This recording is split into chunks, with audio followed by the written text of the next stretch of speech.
Good morning and Jai Hind, students of class 7th. Today I am going to begin second term first chapter, that is chapter number 6, and the name of the chapter is Town Trader and Craft Person. As the name of the chapter suggests us that what we are going to study in this chapter is we are going to study about medieval period towns, how the town formation took place, then the traders, about the traders, why? Because there were variety of the traders, okay, big and small. And we'll be studying about the importance of the craft person in these towns and how the craftsmanship was very important for the trade purpose, not only across the towns or within the towns, even across the India also. The craftsman skills were was very much desired on those days and expensive too. So now, with this, I'm going to introduce chapter in this period first of all. I'm not going to begin the chapter. I'm not going to deal with the first topic of the chapter. What I'm going to discuss in this period, I'm going to discuss about whole chapter. What you are going to study, since from here to here we'll be studying, what you are going to study in this chapter. That's it. Okay. So what we are going to study? First of all, name of the chapter, town. Deals with the town.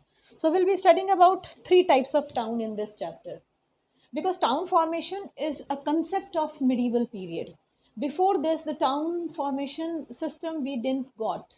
So what does it mean? What we call town? Town means association of a traders, where the traders lived, where they have a market.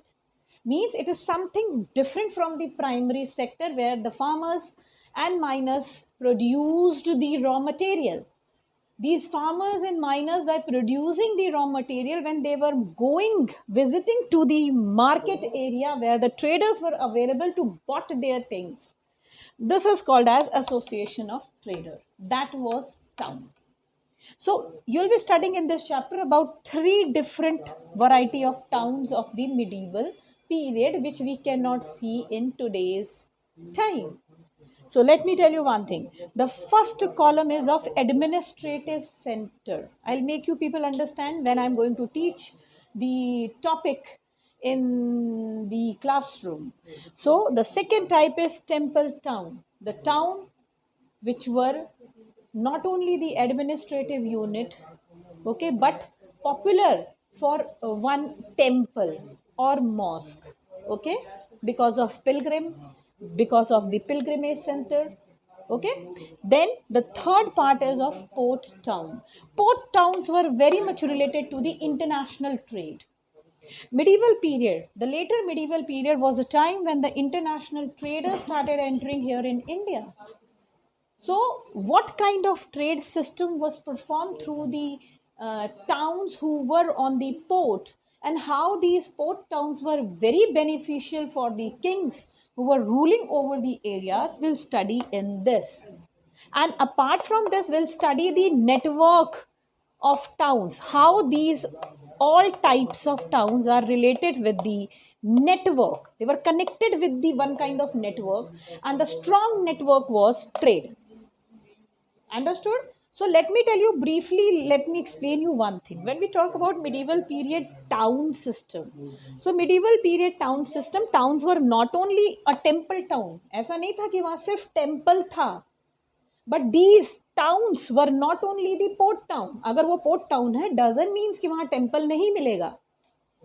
And even if it is a temple and a port town both, which doesn't means कि उसको कोई ruler control नहीं कर रहा है, and which doesn't means कि वहाँ पे कोई एडमिनिस्ट्रेटिव सेंटर नहीं है. You know, we have studied tax system in Chola Empire. So tax levied by the king, and towns were under the control of king. Understood? So, overall conclusion for this temple town and port town and administrative system is that the towns were the units of all these three, all the towns. Maybe in the medieval period it was a temple town. For example, you will be getting in this chapter about Thanjavur. Thanjavur was a temple town. Madurai was a temple town. Very famous towns of Chola Empire. But did you think they don't have the Chola Sabhas? Yes, they have the Chola Sabhas, and which tells us a kind of tax system, a kind of voting system, a kind of Sabha system, Nagaram, Nadu. Every administrative units were there which were controlled by the Chola emperors, which tells us that these were temple town, maybe these were the port towns, but these all have all these qualities, and these all were the administrative centers controlled by one of the king or controlled by one of the king's samantas or mahasamantas. Okay, then the next topic which we'll study in this chapter is traders. So if the town was the association of a trader, so what kind of trader? There were the variety of traders also. So here in this chapter, you'll be studying about big and small traders. So by own you can understand. A shopkeeper whom having a shop here in Varanasi is a small trader. But a shopkeeper plus businessman having not only shop in Varanasi, even having in around the India, and not only around the India, the shop's products are going up to abroad also. So even today also, the traders community got divided between mediocre, small and a big trader. There is a difference between a panwala who is sitting in your city to a Surat business industrialist to Reliance Group. Very big trader, Reliance Group. Mediocre trader, Surat one. And a small trader, a shopkeeper whom having a pawn shop in Varanasi. This is the difference. And in the medieval period, you will be studying about a small network called Hart Market Hundis kind of system in the small, with the small traders. But in this book, you will be majorly studying about big traders. Big traders whom having a trade networks and connections with China through Silk Route, with Afghanistan, means today's on those days Kabul, and with European trader by crossing Turkey and entering in the European market to sell out Indian spices, cotton, and etc. and etc. So traders were big, and there were these traders were big, but like not today. We sit in the aeroplane and we reach to the New York and we perform the trade and it turn back. It was those days when the traders were moving one place to another. The fastest means was horse. So by crossing lands to land, they were reaching to their destiny where they have to perform the trade. So they were not moving single own. They were moving in the caravans. So you'll be studying about with this big trader system, a kind of system of caravan. And these caravans in the medieval period record mentioned as on the name of like Nana Desi's Manigramam. These were the big groups, and these groups were single own performing trade either with the China or with the Central Asia or with the European countries. You'll be studying this in this chapter. Another thing, crafts in the town. So traders were not only performing trade in term of spices and cotton.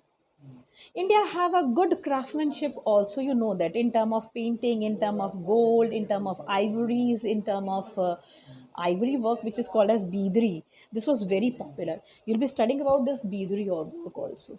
You know, when you will see like a Vishnath temple of Varanasi, you will see any temple, golden temple, you can see a gold plating is there. Many a time in the medieval period, these craftsmen were that much rich. They were not poor. They were that much rich that they were making funds and donations to the temple just to show their religious devotion towards the god. So not only the royalties were donating the land and wealth, even these craftsmen in the medieval period were that much rich that they were also donating for making the doors and windows, gold, silver plates to etc. and etc. So we'll be studying about this also, like Salia's weavers, Kaikolar weavers of Andhra Pradesh. They were donating funds to construct the temples. You'll be studying about Vishwakarma and Panchala community. Those who were not only constructing the temple, even decorating with the ornaments, the doors and the windows and the dome of the temple also.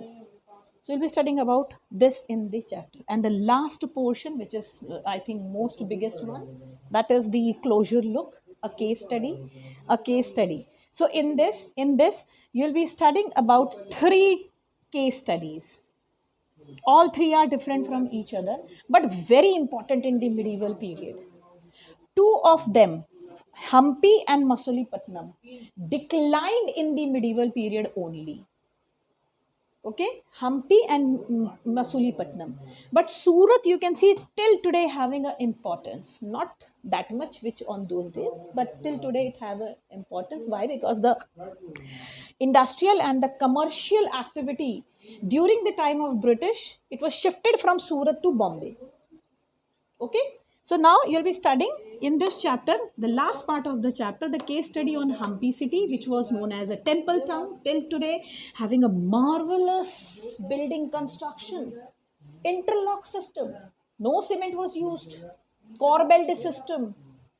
And you'll be studying in this about Devdasi system also in this city. It was a splendid city. So many European traders, Muslims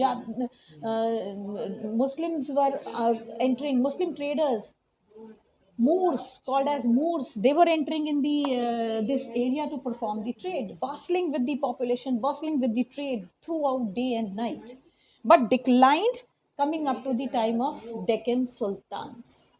Okay, then secondly you'll be studying about Surat, very important port town. Let me tell you one thing. जैसे like we call today Bombay, कि Bombay कभी सोती नहीं है. Surat was on those days like Bombay. Thousands of ships every day coming and going out, bustling with. It was a cosmopolitan city. It was known as a cosmopolitan. Politan means a variety of crowd with different religious and ethnic identity. People were residing here. The Surat have a big market, hundis in Cairo and Egypt too, where they were giving funds to the traders. Highly rich town, important port town of medieval period under the control of Mughals. Then the last was Masulipatinam. As I told you, Masulipatinam declined. Means during the Aurangzeb time, Aurangzeb had annexed this. Okay, because he came to know that he cannot control because of Maratha, Masulipatinam and the Hyderabad region much more. So he had given to collect the taxes responsibility to the European powers, East India Company, at that moment. So we'll be studying in this chapter about town, trader and craft person. A short briefing of a whole chapter as an introduction I have given today. Now in the next period, we'll be studying topic wise this chapter. Till then, goodbye, Jai Hind, bye bye, take care.